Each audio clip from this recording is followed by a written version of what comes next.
We don't have time for coffee because we're so No. busy. But if we actually pretend that we're going to have like we're having coffee. Yeah. this is it. We're having coffee in your office and we're just going to catch up with people listening in. Yeah. So for those of you that don't know, this is the Next Level Agents podcast, back with fourth time, fifth time, Third time, I think. third time, maybe officially third time as solo guest, Todd Bookspan. Todd, tell people what you do, just for the people that haven't heard the first two. Which thing should I say? All like the mortgage part, the planner part. I mean, all right, so I'm the founder of Win by Noon, which is it's called a productivity company where I've got a day planner called Win by Noon. It's right in front of you. You're actually using it. I always carry it because you give me good advice. I take notes as I go. But if someone's looking to business plan and just keep better track of their life and day, it's in the old school physical way. It's a great opportunity.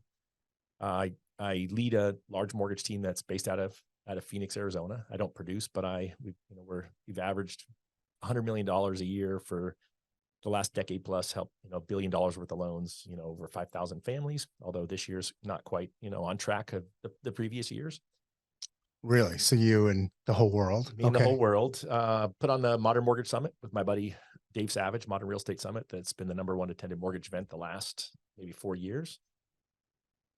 That's a virtual summit, right? It's virtual, although we used Brad Lee's studio this past year and we had 60 people squeezed in live into the studio as well. So that was kind of a fun experience. So the speakers were live and so were a handful of guests. What was that like? It was a lot of fun. There was a lot of energy in the room just because a lot of them hadn't been on a live stage in a long time. Yeah, a lot of virtual stuff, right? Yeah, and these were TED Talk style, so it's we move really fast, and so when you run the virtual event's always a little stressful when you've got thousands of people online at once to make sure it all goes right. And we used all pre-recorded content previously, and this time we had some superstars of both real estate and mortgage live, and to keep on track was a feat in itself, and the team crushed it. Are you going to keep doing it sort of live / and virtual? You guys going to keep that sort of setup? That's the plan for this year. I think we'll be able to pull it off again. We're in talks with a couple different studios right now, but we'll probably go back to Brad's studio in Vegas, just the easy button. Yeah. And it was a lot of fun. I mean, the people who were there, we did a mastermind the next day and they said, gosh, I would have just paid a lot of money to come to the mastermind. And oh, by the way, the event was pretty good too. And then real quick, I cannot forget that I'm co-founder of First Home IQ. Yeah.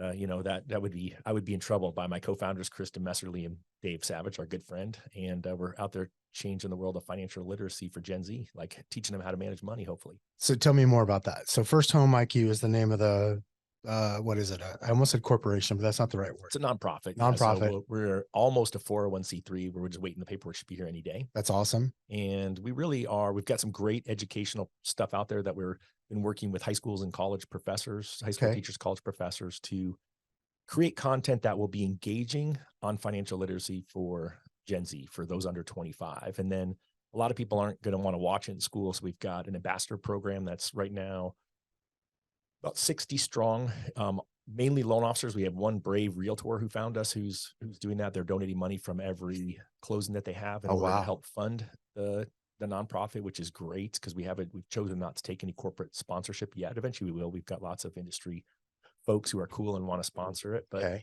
we really just want to change the way young people view money and really get them in shape to be able to know what's going on. Go to First Home IQ. You can take. We've got a money score quiz out there. Really? What was the thing that made you guys decide to do this? I think it was a lot of things coming together. Okay. Right. And, Dave and I, as we do a lot together, right? We do the events I mentioned and really look at how do you make an impact beyond the mortgage industry and, what can really make a change. And Kristen Messerly's an amazing human and she does a lot of research and speaking around the mortgage industry. And she's done a lot just on all the different generations and where they are financially. And it just really stuck out that, we've done a poor job in the education system of helping people understand money and how it works. And that a lot of young folks in America are pretty down on their financial future and their ability at some point to, quote unquote, live the American dream and own a home. And so this is not just that. Obviously the name's First Home IQ, but it's really just how do you understand money and how can you deal with it differently. And so we've just created some courses that are, basic financial courses, and they might seem basic to someone like you or I, who I think have a little bit of a better, higher level understanding of it, but you got to start somewhere, and then we'll build it into these higher level courses for people who want to learn more. So I think we'll end up with a huge library at some point. Right now, it's just a handful of classes, but the classes that we have, we've gotten really good feedback on. Awesome. And then how does that like get out to your target audience?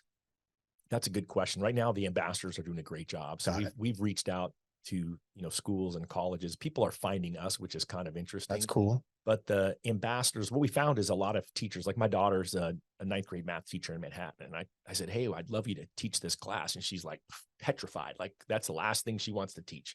And she's like, Dad, I hear you talk about it all the time, but I mean, I want to teach it. So if I had an ambassador in Manhattan, then they could go into her classroom with her and then teach the class on her behalf. That's the conduit. So we've got people who are passionate about it in the industry, who are willing to not just put their money up, but they're willing to donate their time to go in and teach as well. So we're making a conduit so that people have a way to go into a school where the school doesn't feel like it's a sales pitch, and there'll be a great opportunity for us to take this next generation. Our goal is in the next few years to get in front of 5 million Gen Z.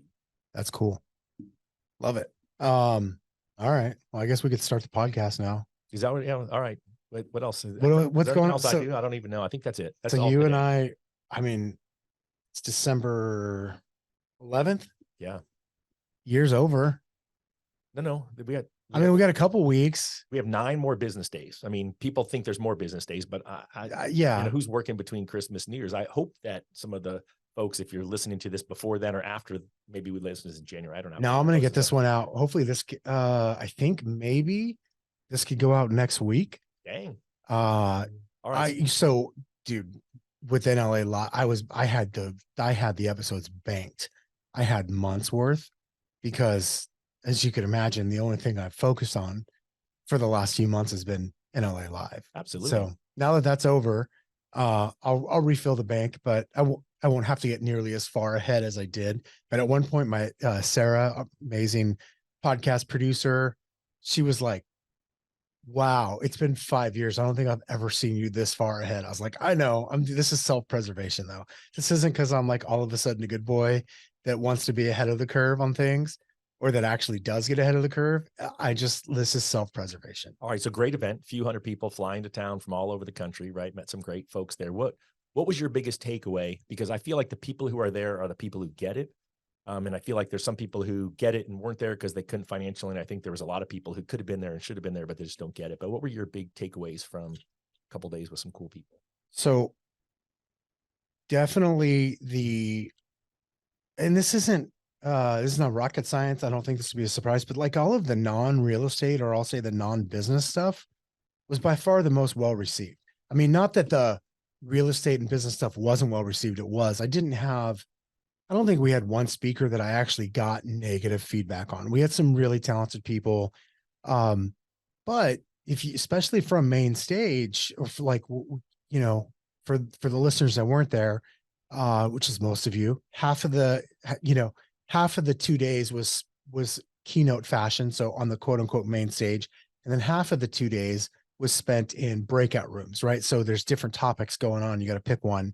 And there's 2 at a time going on. And from the main stage tended to be less sort of tactical and less real estate focused, with the exception of Ben Kenny, who even with Ben was a little bit of both. Like it was a lot more macro and sort of business focused, and not necessarily not just about what you can do, but then the rest, like from Dr. John to Gubernick to my coach Camille, to all the other ones that we had on the main stage. Like it was kind of cool to get that sort of great feedback from people who actually, they let me trick them into thinking that we were going to talk about real estate, and we didn't. We kind of talked about life. We talked about business. We talked about health.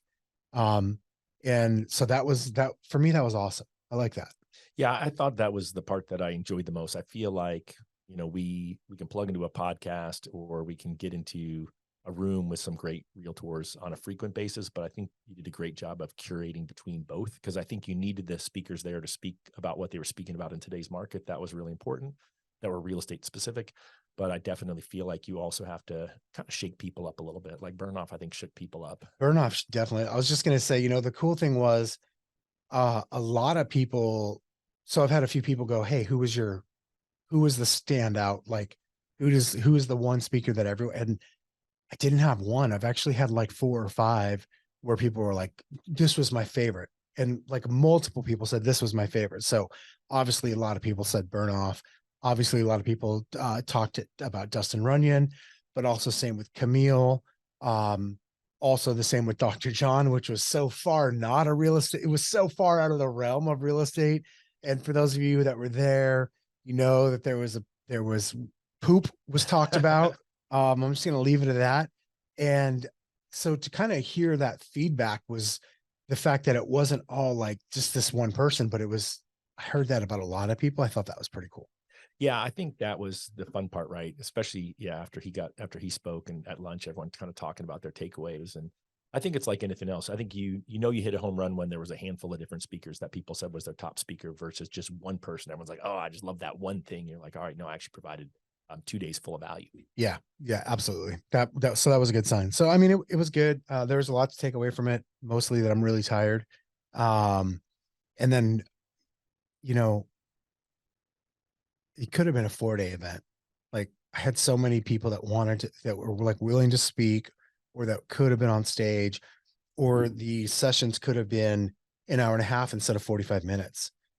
There so much like that. Like that could have gone on and on.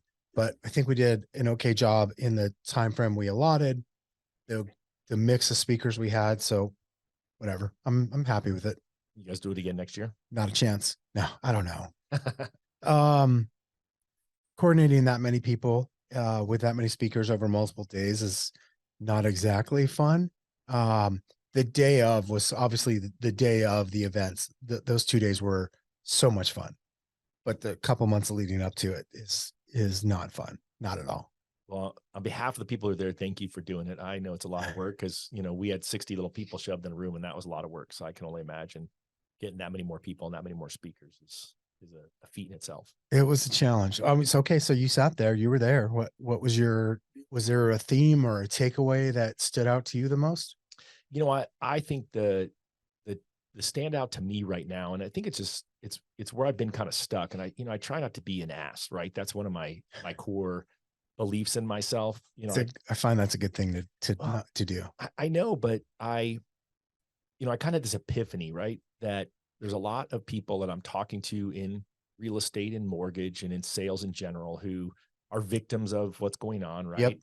And I understand it, right? My team's business is down 40%. So I can't say it's different, but I also know if my team worked a little bit harder, that it might not be the same as what it was last year, but it wouldn't be down as far.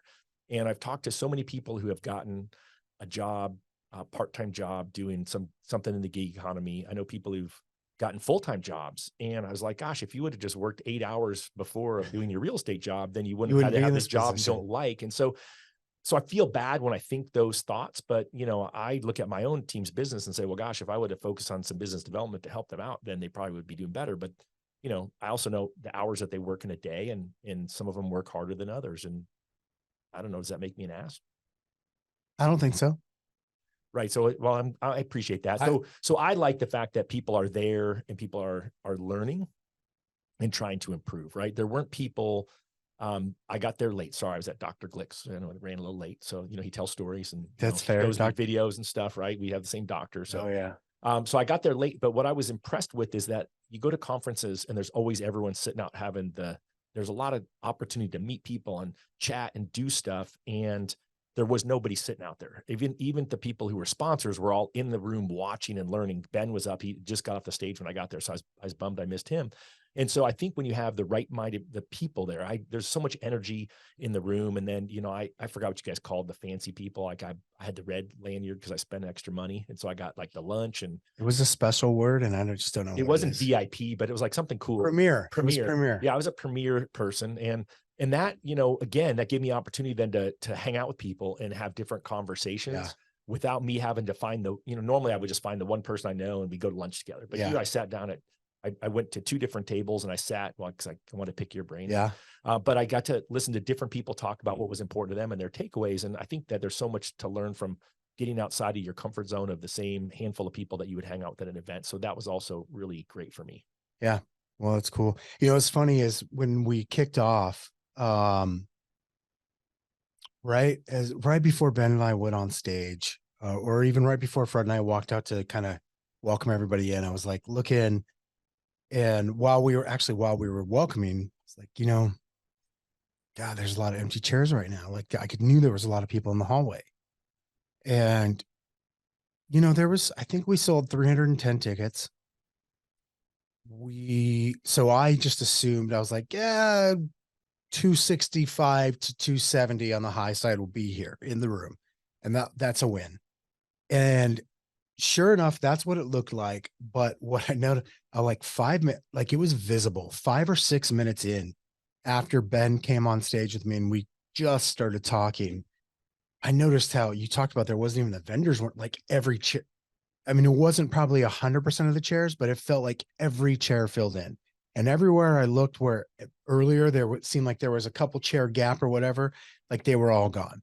So the cool thing was, it didn't matter if the number was 295 or 255 or 301. To me, it didn't matter. The people that were there, they were like engaged. And I thought that was pretty awesome. Yeah. And so I was excited about that. And it was like visible while I was on stage. I was like, holy crap, I can't believe how much this all filled in. I just assumed people weren't here yet.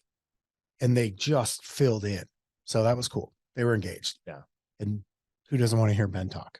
I mean, I'm sure there's a few people, but I always like talking to him. Well, like I said, I had serious FOMO because I was like, all right, come on, let's go. I got to get out of here.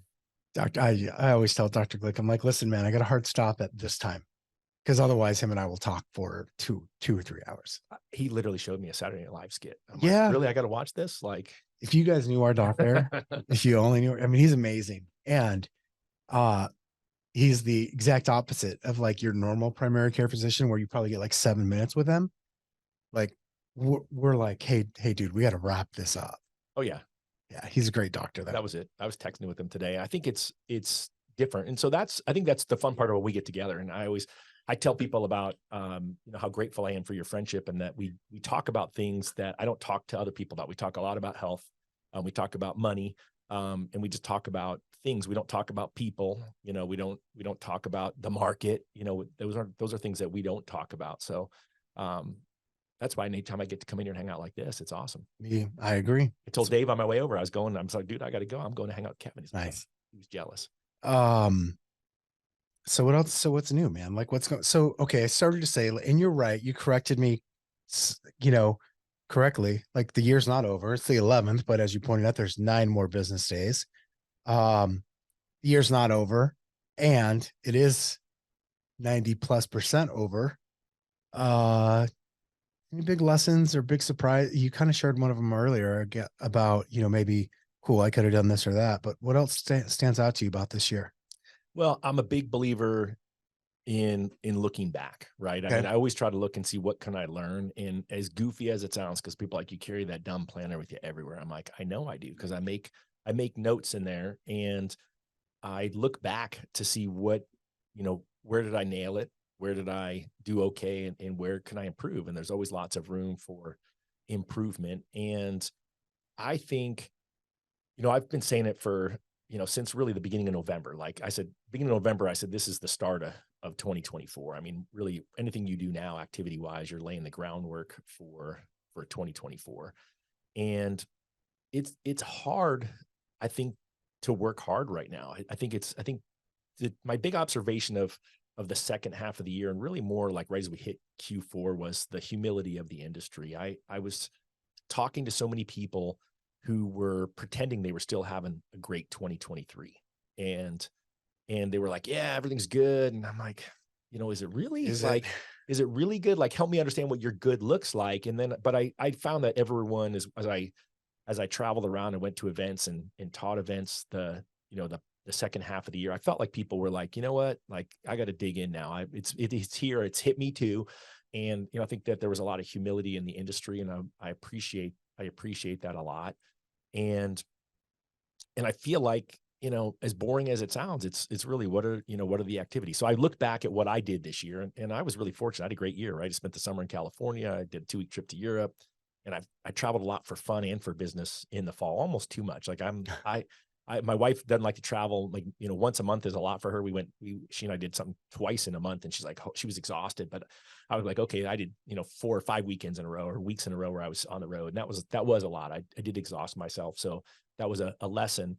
But really was looking then for, there's a lot of opportunity, right? I didn't say the other things like, that I do that are important to me, that I'm part of organizations and part of other businesses. And I realized there's just a lot there. So, when you look at my planner here, if I flip it over to this side, I mean, it says BWC, be world class, right? So my coach, Jonathan Roach, is all about being a world-class master leader, his big thing. And I'm like, all right, what am I doing today to make sure that I'm world-class in the activities that I take? And then, I put on here opportunity cost, as I've been putting for the last couple of weeks on here, because the opportunity cost for me is in my time. It's so easy to say yes to average things right now. And for me, I've actually got a lot of really great things that I have to say no to. And that's been the frustrating part, but it's freaking pretty good if you have lots of good things, really good things to say no to. And so I think as people are looking, as you wind down the end of the year, for me, it's number one is, do you really have a plan for next year? Right. And you got to look at what you did this year in order to have a plan for next year. I just taught a business planning and a life planning class last week, which was just a lot of fun. And I always have more people that show up for my business planning class, but my life planning class is the one where I impact lives at a totally different level. Hold on a second there. Like life planning class, like, tell me more about that. So one of my mentors and good friends, Daniel Harkavy, he's the CEO and founder of Building Champions. He wrote a book with Michael Hyatt called Living Forward. Yep. Michael was one of Daniel's coaching clients, and the two of them collaborated on the book. And so I life planned for almost 20 years before that book came out. I've been a client of theirs for a long time. And their belief is they coach on the core 4. They say that people come in because they either need help with their business vision, like big thinking on their business. And then once you have a business vision, then you can come up with a plan for the year. And once you have a plan, then you can create your priorities to work on that. But they say, well, gosh, I can't help you with any of your business stuff till I know who you are as a human. So a guy named Bill Hart was my coach, and Bill, he says it wasn't this way, but he threatened to fire me as a client because I hadn't done my life plan, because I wanted business coaching from him. I hired them to be my business coach. And he said, hey, I've got this other client. He won't complete his life plan. I think I'm going to have to let him go. And I'm like, oh, you're just looking in the mirror and talking about me, but that's okay. But what I found is that when I actually took the time to plan the things and the people that were most important to me, it made a big difference in the relationships that I have. And it's the reason why I had all the fun that I had this year. So you teach a class on this? I teach a class on this. Yeah. So it was a lot of fun. So I teach based off of their book. How did I not know this? Because I don't do a very good job of promoting stuff on social media. When are you teaching this class? Hey, here's the reason I'm going to teach it again in January now. So January what? I don't know. I'll get it on there so we can post it up. I mean, I could. Okay. I don't have my January calendar here because I literally grabbed this on my way out the door. Make it after the 8th. Yeah, I think I come back on the 8th. All right. The 6th. But nonetheless, so the reason I asked is Gubernick talks about this all the time. He talked about it again last week. Well, you know why? Because he's a fan of the book. Yes, he loves the book. And so he brought this up again last week. And I could show you the notes. They're sitting on my desk right now. It's like one of the few things I wrote down in marker on a piece of paper, not in my. I'm going to teach it on Thursday, the 11th of January. That should probably work. So that way you have time to get back, and I'll put it on. Just go to winbynoon.com/calendar, and you can find the sign up there. winbynoon.com/calendar. Okay. And so I wrote that down, but apparently like Brian's making me write, I got to write my eulogy first. That's what you do. That's the hardest part. Yeah. You know what? It was not my best. I didn't do that for more than a decade, and it's still the weakest part of it. But ultimately the crux of it is what's most important to you, right? I mean, it's really what you're doing is, you're looking at how you want to be remembered, right? That's important part of it. It goes right along with Die with Zero. Yeah. Right. I mean, it really does. And I hear a lot of podcasters now talking about that. And I don't know the names of these other books, but I've read a lot of them. And, but this is really how you take action on those things, right? So oftentimes we think about things like, hey, I'm going to buy a really cool Bronco, right? Or, hey, I'm going to take my kids and we're going to do our trip to Disneyland. But this is really putting pen to paper what that looks like. So for me, my categories are, health, right? So it's pretty pretty boring. It's kind of stuff we talk about. Yeah. I wrote down the Go to categories the other Dr. day. Glick's every 3 to 4 months, right? Go to the dentist twice a year, but it's it's the other pieces, but it's where it's impactful is, especially now I've got adult kids, right? So it's impactful when I've got an account, and I got to account for my wife and what I want our relationship to look like. And then you have to say, okay, well, if that's what I want it to look like, is it there now? Right. So that's the reflection part. Okay, well, if it's that gap, right? So if I want it to be here and I'm here, and then I've got this gap in between, what do I have to do to bridge that gap? So like, like my wife loves to hike. So now I'm making it a priority twice a week minimum to go hiking with my wife.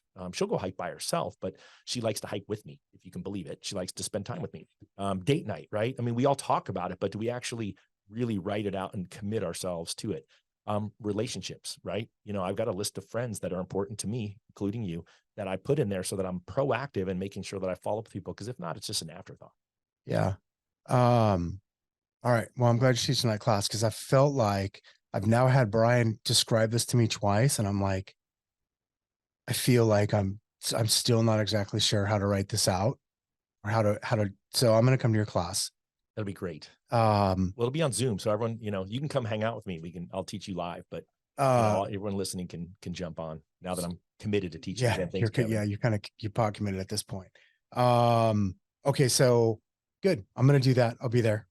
Because it's literally on my desk, 10 feet away from us. I love it. So I'm excited for that. All right. So life plan, you taught that class last week. I taught it last week. I taught business planning, and it's what I loved about it is I asked people on both classes. I don't ever ask people, do you think you should have one? Right. I mean, my coach taught me long ago, that if you ask a class full of people, and this is on Zoom, so it's a little different, in the old days when I taught it live, how many have a business plan? Everyone's like, half hand up, they don't want to admit they don't, but really it's how many think having a business plan would make, is important. 90% of people think their business would be better if they have one, yet less than 10% of people do. And so I just, for me, I love teaching those things this time of year, because it's the time of year where people think they should actually take the time out of their day to show up.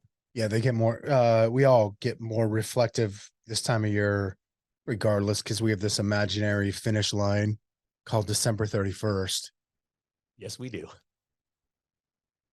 It's so weird that we act this way, isn't it? It is, but that's how we measure things, right? We get because we get a 1099 or a W-2. I was going to say, yeah, because we pay taxes. I think that's why, right? We get to write New Year's resolutions, right? And like, I'm going to be better at this year. And I want to be clear. I'm not the anti-res. In fact, I'm the guy that shits on people for shitting on New Year's resolutions, because I'm like, if that gets someone to acknowledge that they want something more in their life, even if they're only going to do it for 2 or 3 weeks, there's value in that, is my point. I know it's annoying if you're the type of person that goes to the gym all year round, and for 4 weeks, you can't get on the fucking elliptical between 4 and 5 p.m. I get it. It's annoying. Get over yourself, though. Like, at least I look at it as like, at least people are acknowledging that they want more out of their life. And I think that part is cool. The part that I just think is weird is, but why are we so inclined to just do it on this like imaginary finish line of December 31st and January 1st? It's so weird. It is. And that's why, again, it's going to sound weird. I'm not doing a plug for Win by Noon, but one of the things that Win by Noon did for me was it's got a spot in there to track a new habit. And I'm like, well, shoot, that means I probably need a new habit. Right. So it forces me every quarter to look at, is there a habit that I started that I failed and I want to restart? Is there a new habit I want to start? Like right now I'm restarting meditation. I've started meditating. I was great at meditating for a long time and just kind of got out of the groove of it. And like now that's my habit. The thing I like about Win by Noon is you effectively have a New Year's Eve every 3 months. Right. Well, that's it. Because you have a new book. Right. You're writing in there what's important. So I think, maybe I'm weird because I love to write things out. And I think there's a good balance between digital and analog. Yep. But I, again, go back to the fact that there's 9 days left in the year. I'm like, well, what are you going to do differently now? Like, actually, it's a good time to talk to people, right? There's always, everyone's got clients in the real estate world that are nervous. And, if you're the expert, be better if they didn't go to that website that reminded with pillow and started with a Z to get value of their home. They should be hearing from their favorite realtor or their favorite mortgage person with information like that. But people are scared, I think, because we lack confidence. So what I like about the humility, going back to my humility comment, is that I think now people they no longer feel like they're an imposter. They're admitting where they're at.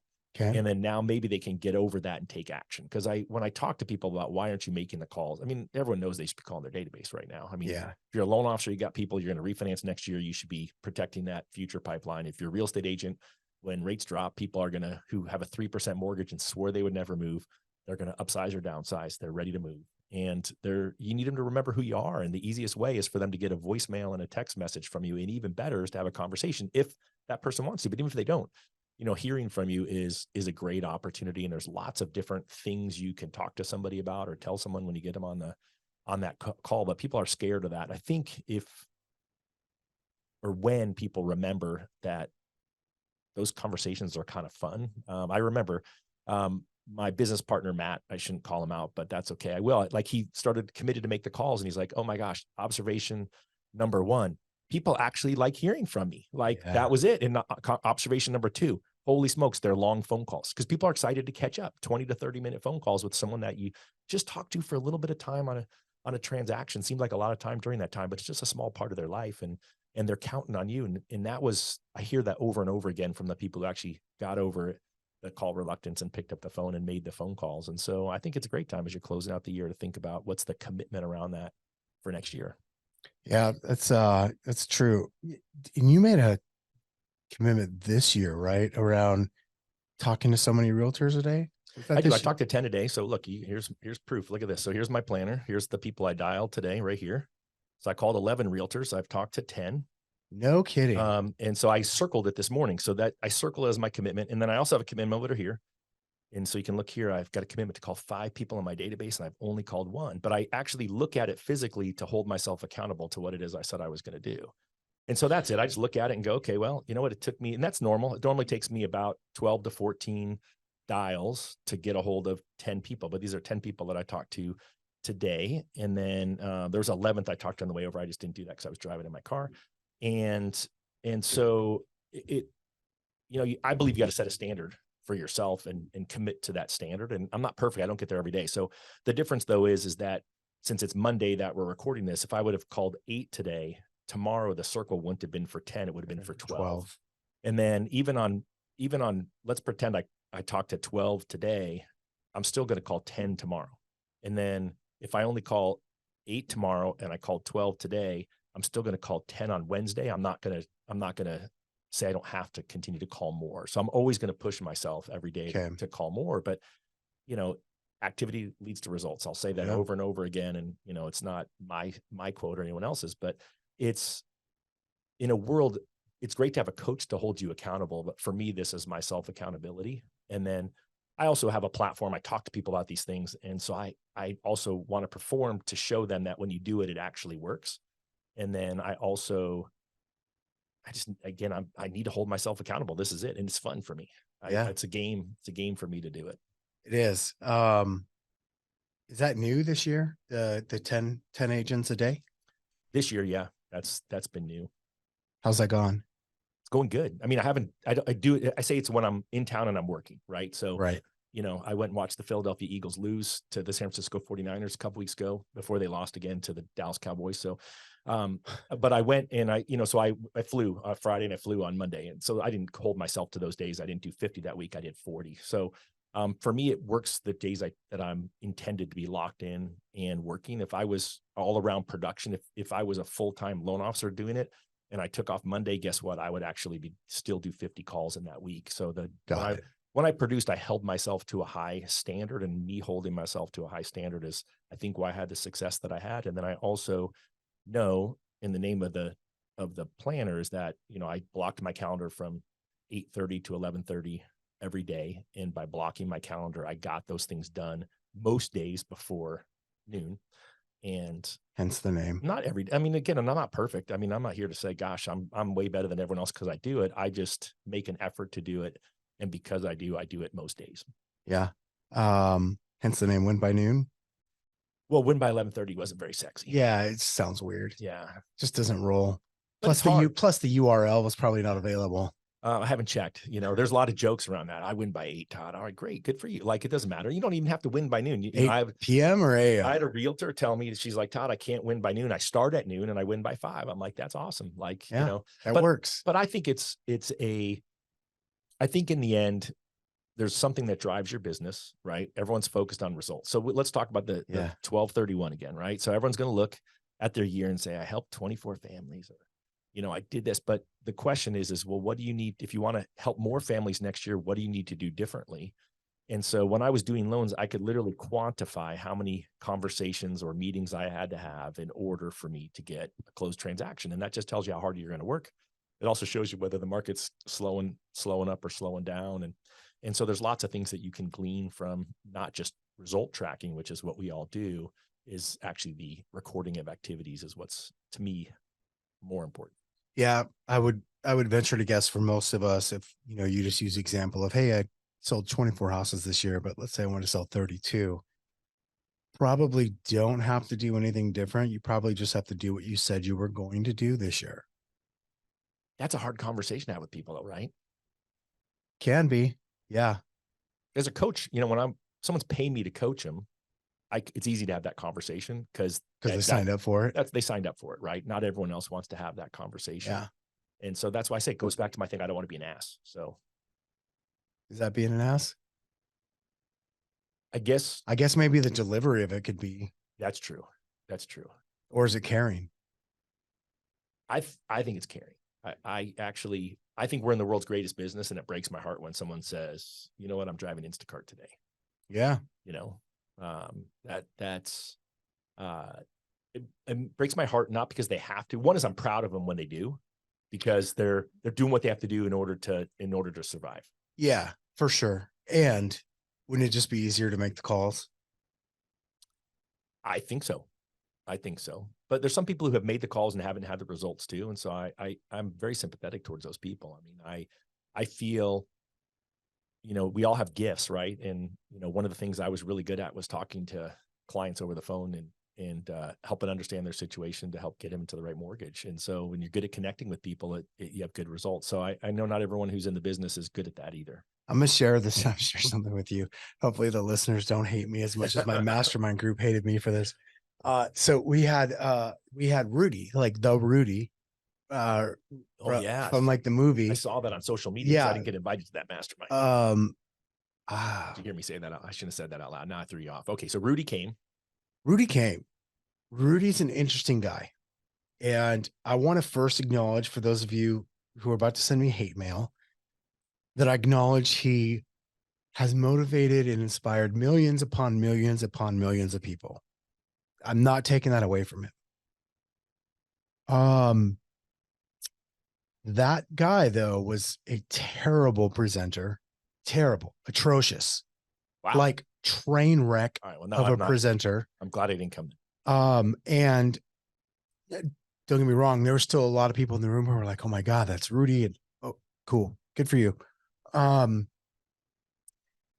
He was successful. He is success. He's a very successful person. He's made this work for him.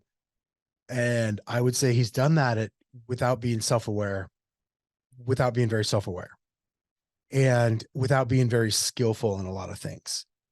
He appears to have made it through brute force and sort of an unwillingness to give up. And there's a lot of admiration in that. My argument is that maybe he should have been doing something different, but that's for a different day. But my point is even if we're not good on the phone, and even if we're not very skilled with our scripts and dialogues, by the way, those are things that we can get good at with deliberate practice. Like if we just made more phone calls or did more open houses, we could probably still get a better or even a really good result. And so I just look at that guy like there was no reason that guy should have succeeded in anything. And I'm just going off the story he told. Like how long it took him to get the movie made. Forget about like getting on the field for that one play or whatever, or how bad he was in that room that day. Like everything in his life appeared to be really hard, and he accomplished a lot through sort of this brute force of like, man, I'm never going to give up. Like, I'm just not going to give up on my dream or this thing that I think is calling me or whatever.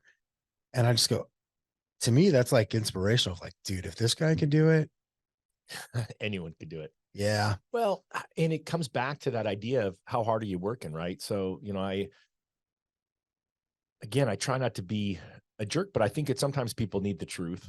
And, I don't know where I found it because I just Googled, fire under ass or something like that. But I had a picture I did a free coaching for loan officers in the fourth quarter. And it was this kid in a lawn chair and it had fire underneath it. It looked like he was kind of riding it like a rocket. But I was like, hey, just how high is the flame under your ass? Because if it's pretty high, then you probably need to work a little harder. yeah, Right. I mean, I've been there. I mean, been there too. the financial crisis, I wasn't flat broke. I was like negative a lot. And I worked really hard to You get had out to of that pay a lot of situation. money to become flat broke. Yes, I did. Thank you for reminding me. But I worked myself out of it. I mean, I had two choices, right? Choice Yeah. number one would have been to go get a real job job and work 9 to 5 and for me personally, that wouldn't have been fulfilling. Or I could figure out how to work my way out of it, figure out how to create the business that I created. And I know it's hard, and I don't take for granted that I have some skills that I had, but a lot of it was just pure hard work. And I think that's the question is, are we, are we avoiding things that we know we should do? And then you said you could get better, right? I actually, my other thing I've been doing is a lot with Phil Jones, right? Who I met through you. Thank you. Exactly what you say. Exactly what to say. And, it's what I realized when I taught the first certifications I taught with my buddy Deborah Bird last year was that I had a room full of really great people. And that actually is the biggest reason why they needed the help, because when we're that good, we take for granted that we could be better communicators and we could get our point across in a way that's better for the person on the other side. We're so good at telling people what we know. And what I've learned through Phil is to ask questions to help people come up with the decision I was trying to get them to, but I've actually asked them questions so that they decided it on themselves and they think I'm super smart as a result. Yeah. Perfect example of that is what, the market. Everyone believes that interest rates are going to go down, and that when interest rates go down, that there's going to be all these buyers and that there's going to be bidding wars and prices are going to go up. Every time I see this meme about that, it's picture Jerome Powell and like how the interest rates are going to go down, and then we're going to have multiple. I'm like, I'm more convinced that it's not going to go well. Well, more than ever. That's all right. I believe that's a plausible scenario, So but do I. rather than tell people that, and I say it all the time. I mean, nothing against the real estate and mortgage industries, but I mean, is there ever been one day where a realtor said this is a bad time to buy? Ever? No, never. Right. So the problem is that the audience is deaf to all of us now, because we've been saying rates are going to get good. Rates are going to get good. Right. May 10th. Right. All these things that people have been talking about. So I think you just have to frame out a different series of questions. Well, what do you understand about how interest rates impact the real estate market? Most people don't, right? What do you think is going to happen if you wait until interest rates go down and everyone else waits and wants to buy at the same time? Well, what do you mean? Well, how do you think that'll impact, supply and demand? I don't know. Well, what do you think will happen to prices if more people are trying to buy, one house and there's not as many houses on the market? You're just walking people to make their own decision that, oh my gosh, if rates go down, actually could create bidding wars and prices can go up. And then you can create people to take action. But it's just a series of questions to get them back around to what you wanted to tell them in the first place. And then you don't sound quite like you're telling them what to do. You're actually helping them understand. And they still may get to the end of the questions and say, yeah, I don't agree with you. I'm going to wait. And that's great. But then they made the decision based on their own logic, not yours. My question goes back to both. I would say this to both the consumer and our realtor friends that I just kind of made fun of for the meme, which is like, do you really think that, or do you just think you think that because somebody else told you that? Oh, that's a good question. We don't ever talk about these kinds of things. I told them we don't talk about the market. I believe that this is the market or not. Like we're using an example of what's going on in the market. By the way, I think that's what's going to happen. I just think it's happening over a much more stretched out, longer period of time than I think the rose-colored glasses a lot of my friends have. That's all. But my point is like, do I actually? This is a question I got good at asking myself, and I often want to ask other people, is, do I actually believe this? Or am I just saying I believe this because that's what I think I believe? Because I heard my friend Todd say it, and Todd's smart. And so if Todd said this, I don't know what led Todd to the decision or to his sort of analysis of what's going on with things, but he said it and he's smart. So I'm just going to say it too. Now I now think that's my opinion, but I might just be regurgitating Todd's opinion, Well, which and I don't know. I think you're right. And I think you add on top of that we want it to be true. Right? We Yes. need it to be true, right? I mean, a lot of people right now need it to be true, right? That was the thing that frustrated me this year the most, is the first person who said to me, who I know made a lot of money last year, like, I got 90 days left to cash. I'm like, ooh. And I felt bad first, but then I was angry for him because I know that if he would have acted in the way he tells people he acts, and that he tells other people they should act, then he wouldn't have been in that situation. Ooh. Yeah, that's tough.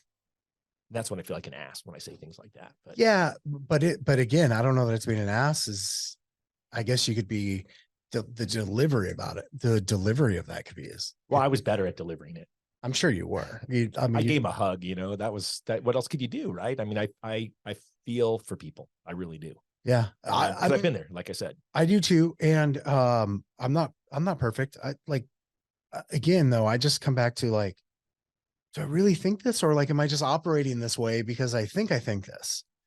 Well, everyone told me that it was going to be better in the financial crisis, and I made decisions looking through rose-colored glasses that, in hindsight, if I would have stepped back and questioned what I was thinking. So I think what you say is, this is why I think what you're saying is really smart, is if I would have actually questioned it. Like, I had a friend who sent me an email like, hey, you should read this article. I'm like, first off, who are you? Like, you don't know this industry. I'm listening to the industry experts, and they're telling me here's when it's going to be better.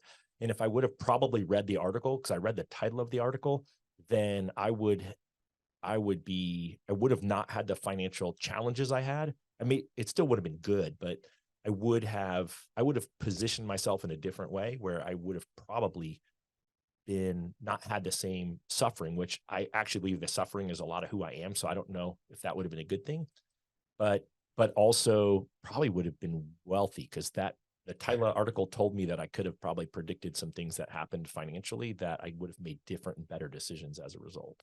If you believed him, If I would have, if you would have believed that article and acted upon it, if I would have taken the time to even read it and then be curious, right? I wasn't curious at the time because I was listening to the people that I thought were the experts, and they were telling me what I wanted to hear and I needed to hear. But actually, what I wanted to hear, not what I needed to hear. The other guy told me what I needed to hear. So this came up the other day in our mastermind too. Is like with the lawsuits with NAR and everything like that. And this is not to go into that, but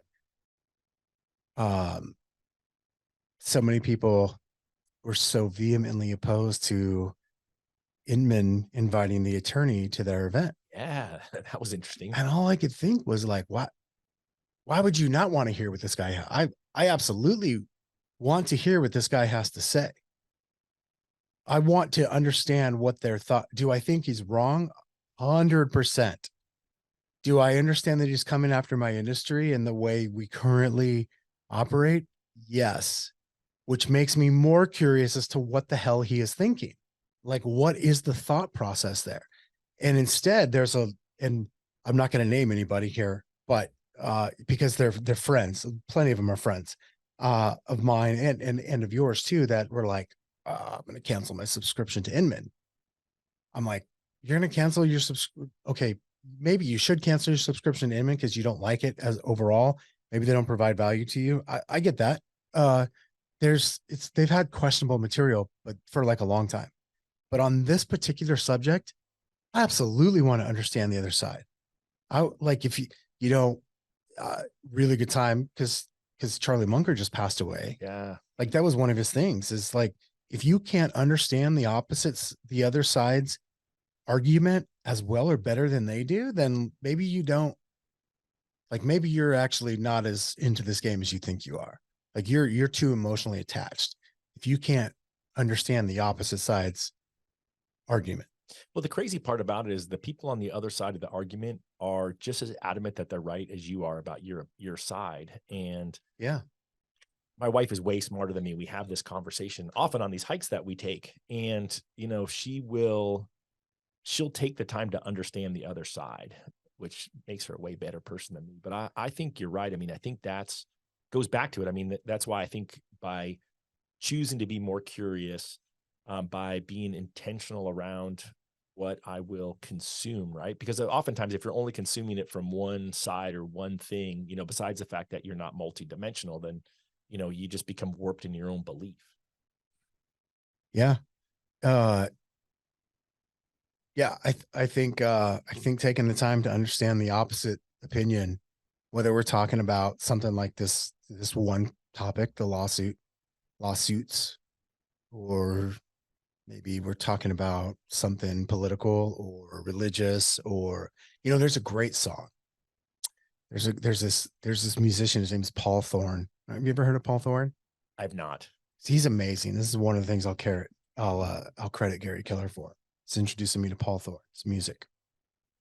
He's like a storyteller. All of his songs are like stories. He's amazing at it. He's got this one song, you may be wrong. And it's about religion. And it kind of the punchline here is like, hey, like if I'm of a certain faith and you're of a certain faith and you're of a certain, like, we can't all be right. You could be wrong. And I think that's just, he does such a wonderful job in those 3 minutes or whatever it is in that song of like, you might be wrong. Like, you have to have that as a reality that you might be wrong. And if you do take that on as reality, then maybe you can start to understand that there's another side to this, right? There could be another side. You could absolutely still be in the right, but maybe you're not. Like, and I think it would be wise if we at least tried to understand somebody else's side or the opposite side of whatever our opinion is. It's so hard. It's so hard. I'll have to get the quote for you now because I wrote down a note to call my old coach and ask him the quote, but it was some quote by, Mark Twain or one of these people. It wasn't Mark Twain, but some person like that you would know their name. But it was like that how you need to be able to have the opinions of those two different opposite opinions at one time to make good decisions. I don't know. It's a cool quote, but I've thought of it a couple times recently when my wife was explaining to me the other side of something that I believed differently on. And she believed differently too, but she said she took the time to try to figure out what the other story was. I think it's imperative, like, especially with how much, I'll say division there is with like social media between like politics and religion and things like that. Like there's just, everything is like one side or the other, which I don't think is necessarily right either. However, I think it makes it like, let's just say you and I strongly disagreed about a certain political topic, whatever. We don't have to make one up. Let's just say we did. Maybe we do. Who knows? I think it would be really beneficial for us both as humans if I was like, well, hold on, why does Todd think that? Okay, cool. And then try to figure out like, not only why does he think that, but like, is there validity in that argument, or what is the validity? Because what we might find mostly, since we are both human beings, is that like, even though our opinions are wildly different, they probably are centered from like the same core belief or the same desire. Yeah, like, values could be really aligned. The values could be aligned, but the way we see it is something different. Like I'm not stating my stance here. Please, I want everyone to know that. But like anytime there's something with anytime there's a shooting coming on, I actually believe all people want mass shootings to be over with. Agreed. And I think what gets, especially with the media throwing fire on things, what comes out is like two very different sides of it. But the problem, and like the solution is this or the solution is that. But the reality is I truly believe both sides just want it to go away. They just have a different viewpoint about the way it should happen. So why do you think it doesn't happen? Do you think it's just because they can't slow down enough to come? They're so stuck in what they believe that they can't figure out what the middle ground would look like. I think that we're set up as a society to fight, to have to pick a side. And that's not coming from like a place of victimhood or whatever.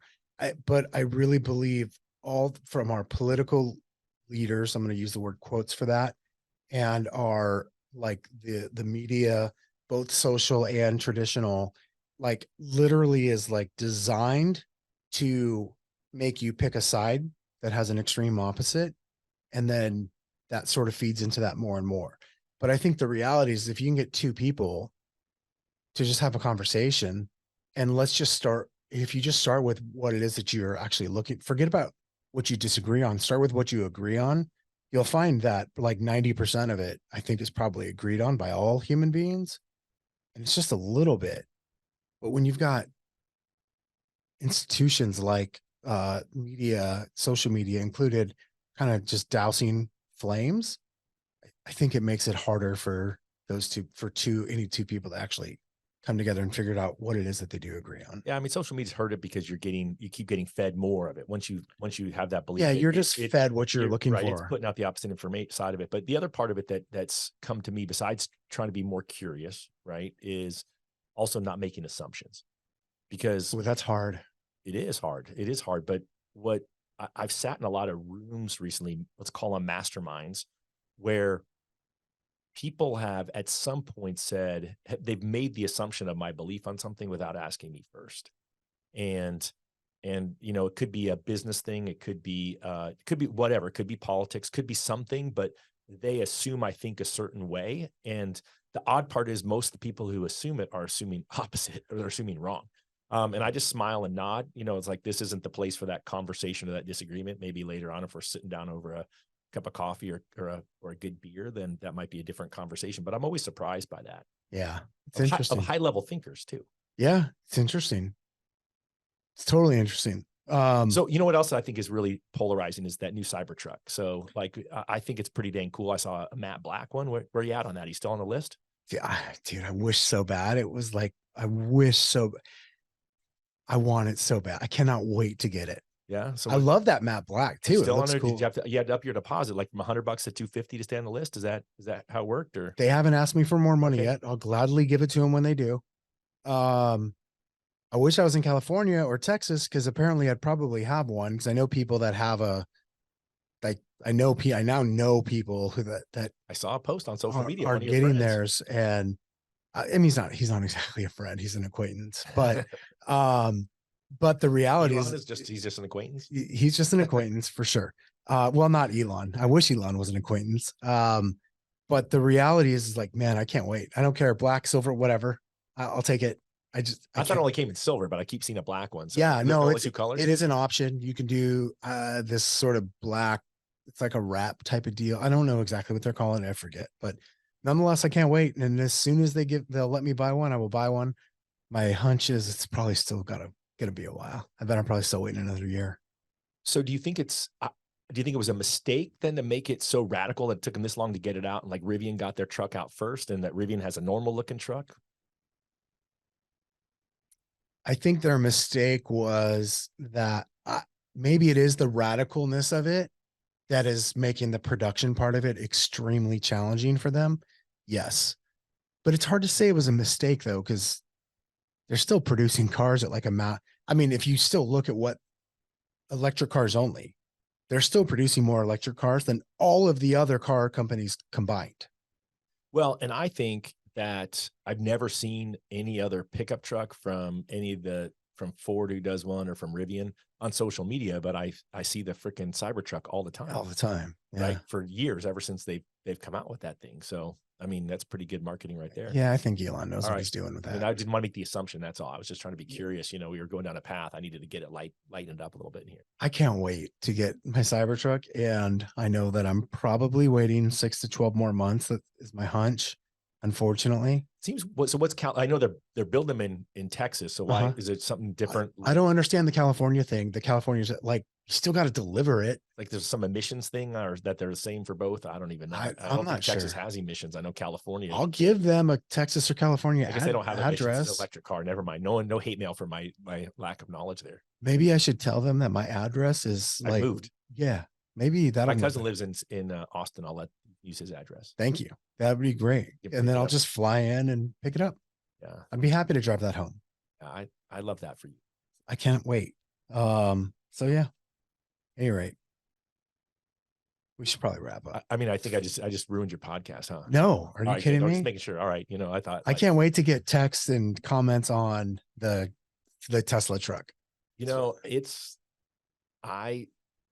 I'm a fan. I like Ryan see the DeLorean, you know, kind of my Back Yeah. to the Future days. Yeah, So, very much. you know, so that's all good. I think the fact that, you know, it's taken them the time to make it be what they wanted it to be. Right. Yeah. They didn't round it all out and do things, you know, they had to do a couple things to make it like pass safety and stuff. But Yeah, they could have done that to make it more sort of like socially acceptable to look more like your modern trucks, and instead they went, nah, we're not doing that. And I like that. And obviously that appeals to a person like me. well, that'll be maybe their next car will be an SUV. Maybe not. Yeah, that'd be cool. I mean, I have their quote unquote SUV now, which is really just a Oh, I big, forgot. Sorry. it's just a The big station car. wagon. Yeah. Yeah, that's all it is. It's ugly as hell, but I love it. Oh, it's a good looking car. I don't think so, but I love driving it. Yeah. It's a great car. It's an awesome car. I've never owned a car this long. Which is probably nothing for you, but the 6.5 years for me that I've had mine, that's by far I'm the just longest. cheap. That's why I don't buy new cars. I know. I'm not. And I don't know. I'm only holding on to it though, because I'm waiting for my truck. So all right. I like that. I like that. All right. Well, so everyone will have to let us know what we should talk about next time. yeah, Because probably not Cybertrucks. you know, it'll be, you know, whatever. Next time we're supposed to have coffee, you know, maybe we'll do that Starbucks next time. Maybe we'll do it here. And I don't know, I always have fun. I appreciate you letting me come. It's always good to hang out.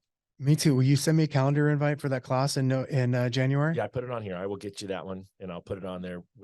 winbynoon.com/calendar. And I will get y'all planning your life, and there'll be some tears shed if you prep for it properly. And I'm going to, I don't know if you're going to tell me to do this anyways as signing up for the class, but between now and then, I'm going to have my eulogy done. I wrote that. I took that. That was a takeaway from last week on my mastermind.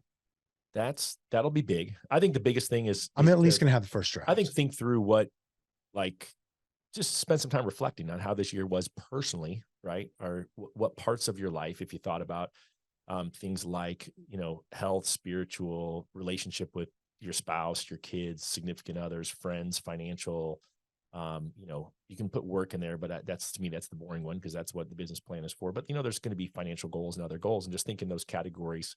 How did you last year, and what would you like it to look like next year? Okay. Or down the road. Cool. All right. Well, I'll let everybody know how that goes afterwards. All right. Thanks, my friend. Cool. Appreciate you. See you guys next week. All right.